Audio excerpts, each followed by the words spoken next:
Well, it's been over 10 years since I did a blog article on why it's not good to use Zillow when you're looking for real estate here in Hawaii. My name is David Buck. I'm a full-time real estate broker. Been practicing here since 2001, born and raised in Hawaii. And what Zillow doesn't know is what's actually going on the ground. Back then, we covered the 3 reasons why not to use Zillow, Realtor.com, and Trulia. I'm going to do another segment later on why not to use Realtor.com. And since then, Zillow has bought Trulia, and they're basically one and the same. But for purposes of this video today, we're going to talk about 3 additional reasons why not to use Zillow when searching for real estate here in Hawaii.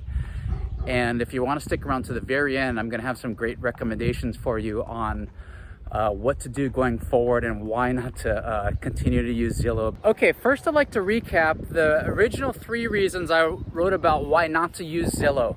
The first of which is Zillow and Realtor.com and Trulia at the time were set up for advertising purposes. Zillow has gotten a lot better at that. Their business model has other revenue streams, which I'm going to get into in a little bit. The second reason why is you cannot filter between fee simple and leasehold ownership, and to this day you still cannot do that on Zillow, which is a huge failure on their behalf, in my opinion, because I get calls all the time from people that see something on Zillow, and normally when it looks too good to be true, it's because it's leasehold, where you don't know the land interest underneath the building where it lies on. Some examples are down here on the Gold Coast here at Diamond Head, or there's a bunch of them in Waikiki. However, if you see something that looks too good to be true on Zillow, you can't filter out all that leasehold stuff that you don't want to see. If you want to be able to do that, you definitely want to use a local real estate broker. That's a little spoiler alert here. And then the third reason why you didn't want to use Zillow back then was because you couldn't tell the difference between if something had an accepted offer on it or not. Now, they have gotten a lot better with that. Yeah, so in fairness to Zillow, you can actually tell now the difference between whether or not something has an accepted offer on it. Forever, I'd get calls from people saying, hey, I see this property, but they didn't realize that they had an accepted offer. Zillow is now getting a direct feed from the Honolulu Board of Realtors, so you can tell when it says active. In theory, it should be available, but not always guaranteed. But if it says active under contract, that means that they do have an accepted offer on it. Okay, now let's dive into the 3 additional reasons why you don't want to be using Zillow for your real estate search here in Hawaii. The first off is the obvious one, which most people around the United States already know about, is valuation. So first off, I want to tell you about a first-hand story on our own property where Zillow basically said it's worth $1 million or $2 million more than it was worth.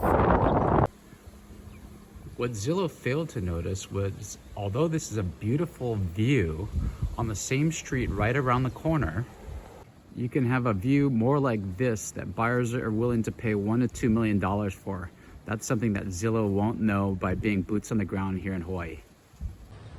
I've been practicing real estate here for 24 years, and I have never overvalued something by $1 million or $2 million or undervalued it by $1 million or $2 million. That is way off the mark. So to further compound on this hypothesis that Zillow has no clue what they're doing when it comes to valuation, their CEO, Spencer Radcliffe, years back sold his home for like 40% less than what his estimate was worth, and that made all the headlines and all the news. And he was the first one to come forward and said that you're best to use a local real estate broker to find out what the value of your property is. Next off, during COVID, I'm not sure if you remembered, but Zillow started getting into the iBuying business model where they're buying houses to flip, quote unquote. I knew this was a bad idea going to it. I had a family member that invested in Zillow because of, they're huge on the stock exchange. Once again, they have no clue how to value a property. So they ended up taking a bath of nearly $1 million with their Zillow offers program. In 1 quarter alone, they lost $300 million in overpaying for property. So they, after bleeding through $1 billion, they shortly thereafter harpooned that program, and they're no longer getting into the business of buying homes.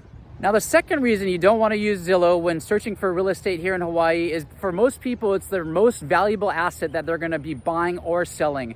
And there's really no merit as to who you get paired with. So what happens for many, many years, once they got out of advertising, Zillow started basically, I fell prey to this victimhood. I no longer give them money. It's just a matter of who spends the most amount of money with Zillow is the person that they'll hand off to on the other end of the line. So what started happening, and on top of that, they were selling that to multiple realtors all over Wahoo. So like, say if you're a consumer, you went to Zillow, like, hey, I've got interest in that property, and you click, I want more information. You're at one point getting bombarded by 3 or 4 different realtors. It's probably driving you crazy. And to compound that, there was no sense of merit to that. It's basically whoever spent the most amount of money. I know some people firsthand that were spending $10,000, $20,000, $30,000 a month because they won't say anything but married rich, or had a trust fund, or just had a big credit card bill just to attract clients, but they had no experience in selling real estate.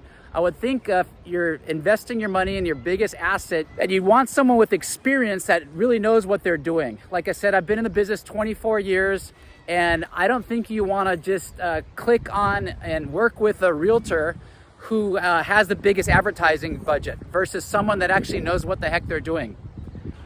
Okay, now the third reason you don't want to be using Zillow today is Zillow is literally the antithesis of buying local. And the reason I say that is Zillow rolled out a program several years back called their Flex program. And basically what they're starting to do now, which everyone in the real estate community was had a sixth sense that they were gonna be doing years back, is they're entering the real estate game. So with this Zillow Flex program, they're partnering with a real estate broker, and what they're doing is they're charging anywhere between 30 to 50% of a commission goes back to Zillow. So what does that mean? That means, just like number 2, there's no guarantee on who you're gonna get and how experienced they are and if they're skilled at their job. And then next, half of that money, up to half of that money is gonna go to Wall Street. So it's gonna go to Zillow, and to compound that, us as brokers, we have to take out errors and omissions insurance in case something ever goes wrong in a transaction, we get sued.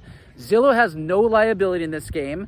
So they're taking half of the money outside of the state of Hawaii, and it's gonna pad the pockets of Wall Street, and then it's not gonna go back into the community here in Hawaii. So that's gonna be the third reason why you don't wanna be using Zillow today. So to summarize things, in the current environment, who are the winners and who are the losers? Well, the winners are gonna be Wall Street and Zillow, and the losers are gonna be local real estate brokers here in Hawaii that aren't giving half of their money away to Zillow, and the consumer. Like I said, at the end of the day, the consumer loses because they are not getting the best broker to be paired with, number 1. And number 2, money is getting shipped outside of Hawaii and not getting invested back in the community. Now to cover that final solution that I talked about in the beginning, and you may have connected the dots and figured it out by now, but rather than starting your real estate search with Zillow, you want to pair with a good real estate broker that's licensed and experienced here in Hawaii. Not just the first person that shows up or the person that pays Zillow the most amount in advertising or is willing to compromise their morals and give half of their hard-earned money to Wall Street and to Zillow. So I do recommend working with a local real estate broker, and if you want to work with me, I'd be honored. Our local website, hawaiihomelistings.com, has the ability to filter out all that leasehold stuff. So you're not looking at stuff that looks too good to be true, and you'll know what the actual status is of a listing, and you're gonna get good data. Even though Zillow has a direct feed from the board of realtors, here's a first-hand experience I experienced yesterday. I have a client looking Waipio Gentry. I typed that into the search bar on Zillow, and guess what comes up? I get a property in upcountry Maui. I'm not looking for upcountry Maui, I'm looking here on Oahu, but Zillow doesn't know that. So to partner with a broker here that knows what the heck they're doing, and then on my website, we've got every neighborhood broken down by the Honolulu Board of Realtors, every condo complex on the island. So if you want additional information or how to set up those searches, feel free to reach out and give me a call at 808-371-3509. Mahalo and have a great day.